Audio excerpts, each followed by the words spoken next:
Hello everybody, and welcome back to OMB Reviews. I am the critic who is a cynic. Hope we're doing well, and today I'll be doing another retro review, this time of A Fistful of Dollars, back from 1964. Got a lot to say about this, and also just about the spaghetti western genre in general, which I was able to allude to a little bit in the last live stream. Before going any further in my thoughts on this, please make sure you smash that like button, light up that fire button if you're watching over on Odyssey.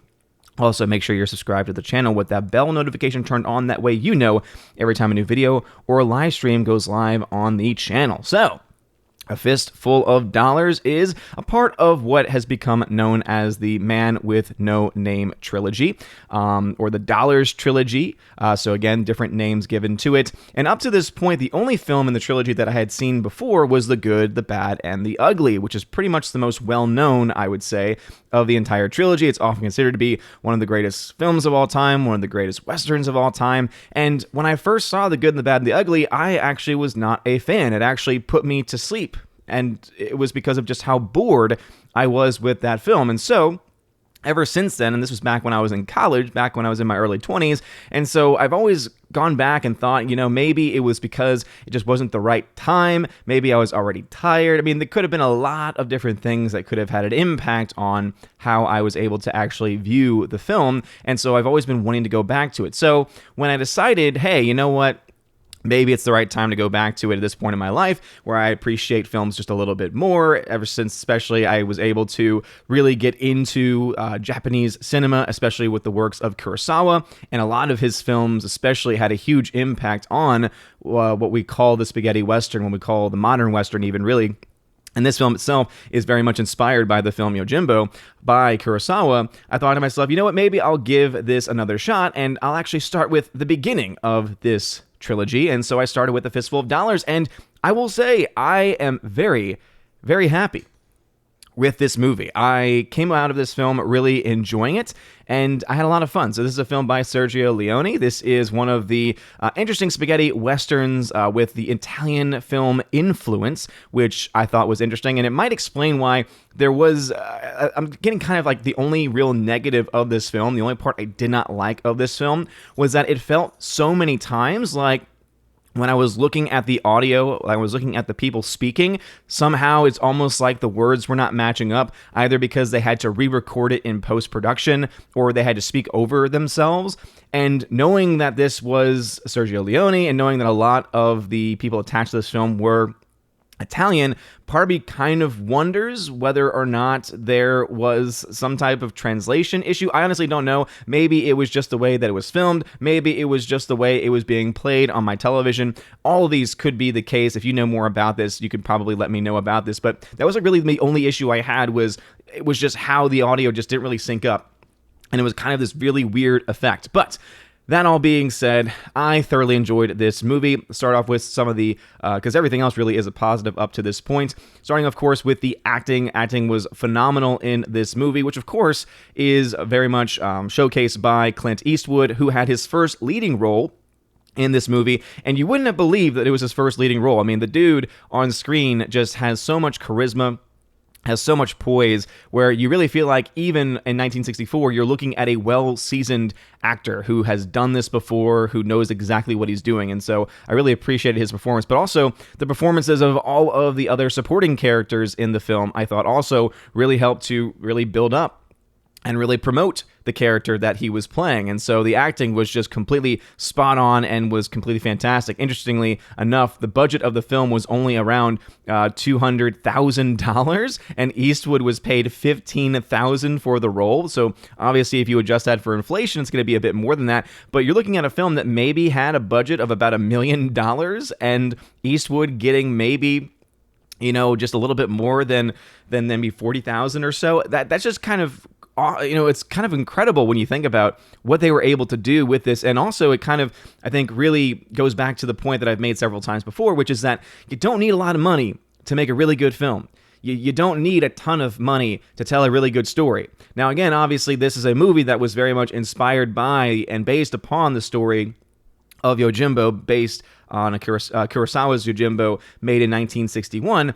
But I do think that you can still, even in today's world, right, you can see that there are certain remakes or stories that are inspired by other stories that can do really good work without having to be so, have so much of a budget and just to be able to really, kind of just go over the top when it doesn't really need to be, right? It's nice to have films like this that exist, and obviously it's unfortunate that it's only really seems like they only exist back during this time in history, that you really didn't need a lot more for. Also, I love the fact that this film is only an hour and 40 minutes long. One of the other issues I think that exists with The Good, the Bad, the Ugly is that it's such a long film.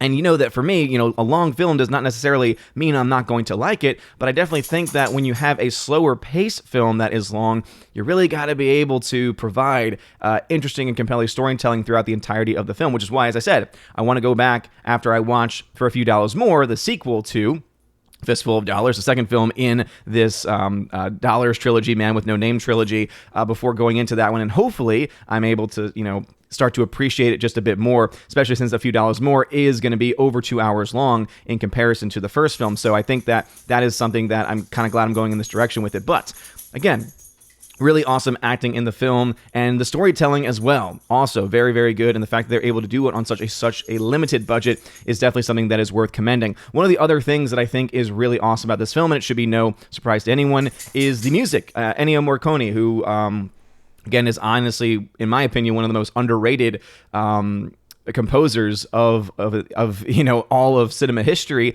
does another great job. You're listening to the score to this and you're thinking to yourself, oh man, I've heard this before. Even though I've never seen this movie before, I'm like, I've heard these tones before, I've heard this used before, and it just goes to show you why Morricone really is so underrated, because his work has been used in so many other properties throughout history, whether it was in a cartoon or some show that I watched when I was younger.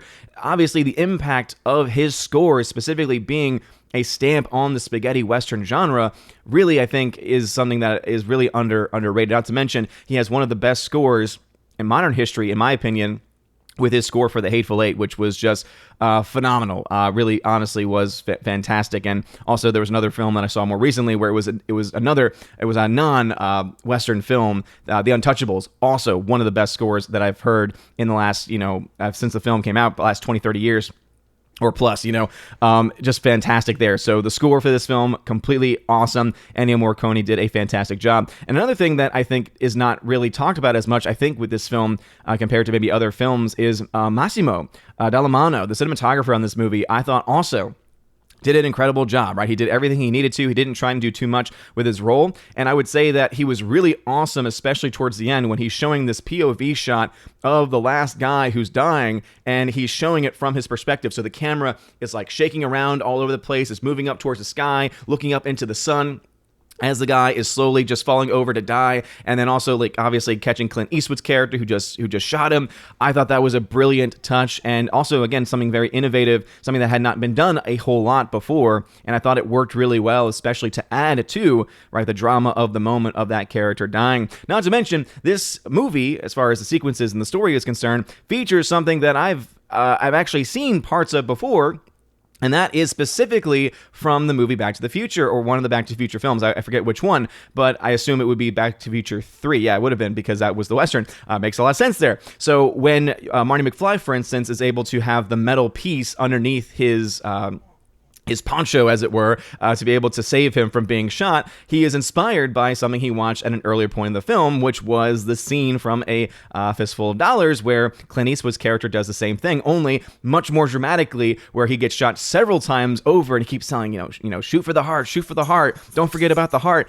And it was this really awesome moment, and this really great piece of storytelling, I think. As I said, I think that what you had, especially coming from the likes of Clint Eastwood there, really helped to build up that moment, really helped to build up the tension of that moment as well. And the actor that played the other guy who had the rifle, I thought also did a fantastic job. So overall, this was a fantastic film. Again, a very low-budget film, which I think looking at it now, you wouldn't have thought that this would be considered low-budget, because I think that it transferred over really well. Once again, shows you why shooting things on film is always just a better idea, because of the transfers you can do with them over time.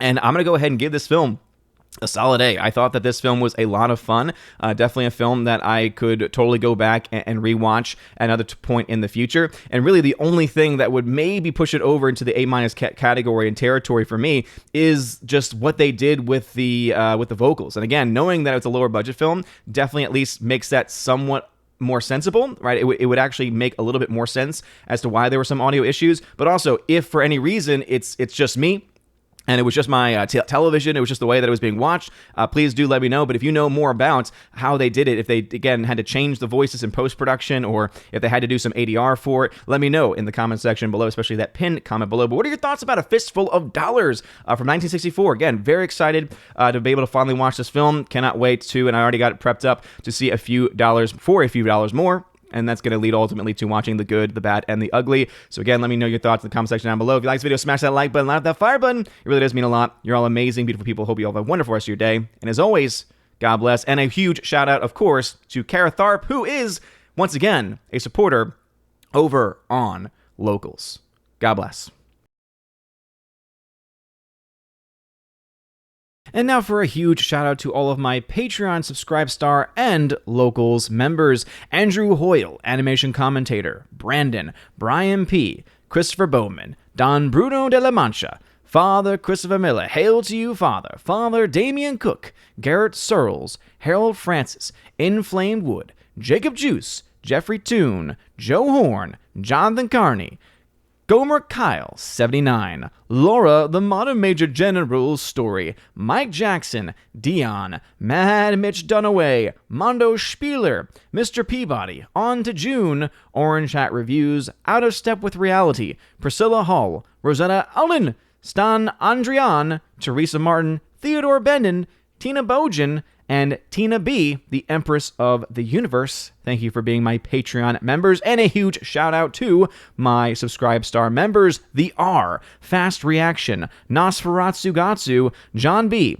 Perpetual Punster, Mr. Roy, Glinzer, J. Alex McCarthy Jr., Dean Heist / the new number 2, J-Rod the Beer Guru, and ZK-Man. Thank you very much for supporting me over on Subscribestar. And to my one Locals member, Robert Barnes, thank you for supporting me over on Locals. And if you want a name shouted out, or your name rather, shouted out at the end of every single live stream and video, please consider joining on one of those platforms, either Patreon, Subscribestar, or Locals. Links to that can be found in the description. Look at that top link especially. It's called the Willow link there. It'll give you links to all the social media platforms and also ways to support the channel. If you want to be an Army of Asgard level or above member, you can get access to giveaways that I do every single month. I give away 4Ks, Blu-rays, all kinds of stuff. It is a lot of fun. Also, if you join at the Keeper of the Bifrost level, you get access to all of that. Plus, you get access to an exclusive podcast that I do with John the Flick Pick Flickinger. We have a lot of fun. We do that once or twice a month. And if you join at the Chosen of Valhalla level, you get all of that. Plus, in your first month, you get a t-shirt of your choice and send anywhere in the world. And also, you get to be featured on the channel once a month on the Chosen of Valhalla live stream, where we get to hang out and have a good time. So anyway, if any of that sounds good, check out that link in the top of the video as I mentioned. You guys are amazing and beautiful people. I hope you have a wonderful rest of your day. And as always, God bless.